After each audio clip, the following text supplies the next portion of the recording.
She hurried from the base of the building to an adjacent parking lot, watching the water bleed into the toes of her black canvas sneakers. "Josephine, do you know the true identity of the Surrey Strangler?"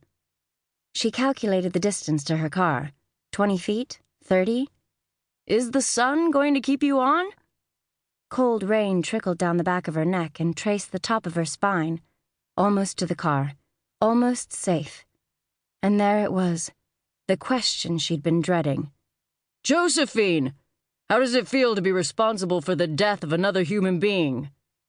Joe jolted awake. The dream was always the same in tone, if not in content. Accusation, anger, guilt. Her present surroundings were only vaguely familiar. Dawson City, she thought. She'd been in this city, if you could call it that, for a week now. She'd rented a room from a dancer named Sally LeBlanc, her new housemate. That much she remembered, but her recollection of entering the room any time recently was dim. Joe lay on the bed in the darkness and breathed deeply, taking in the dry, dusty air, feeling the cold permeate layers of bedding. The scent of smoke from the bar lingered on her hair. The skin on her face felt like it was stretched to the point of breaking, same as the rest of her, brittle.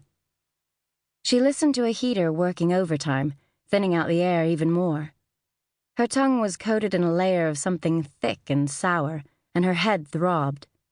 Had that been the pounding sound? The pillowcase smelled of mold and nicotine. She wished she'd had the foresight to leave a glass of water on the bedside table last night. Last night. There was a thudding sound again, a fist on wood. Someone was at the door. Someone wanted in. Her memory of the previous night was hazy after a certain point. They'd been drinking something Sally ordered, Canadian ice, peppermint schnapps, and Yukon Jack. She felt her insides roil at the very thought. They'd argued, and Sally had stormed off in a clatter of high heels.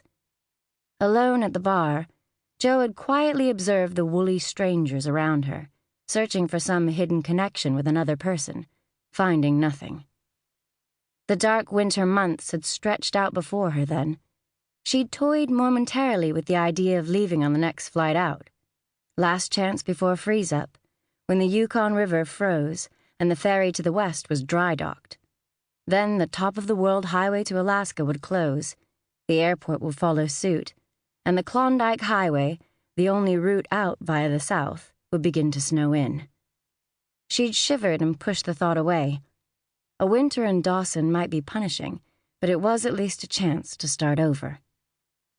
Joe had known she was in trouble when the first slap of cold air hit her in the parking lot, and she still didn't feel sober.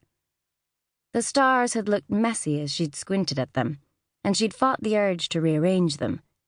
Then she'd felt a gentle hand on her elbow. "Hey," he'd said. "You okay?" It was his eyes that had startled her, the shifting colors of water framed in laugh lines. He'd looked concerned, despite his smile. There was an intensity about him that was disarming, but also promising. Joe's timing had always been lousy. She turned away. "Fine." "You're Josephine, aren't you?" "Just Joe." "Well, just Joe." He'd said his name, but she was distracted. His dark hair was long, almost down to his shoulders, and there was a hint of fire in the suggestion of a beard. He had a Celtic look about him. She was willing to bet he'd had freckles as a kid.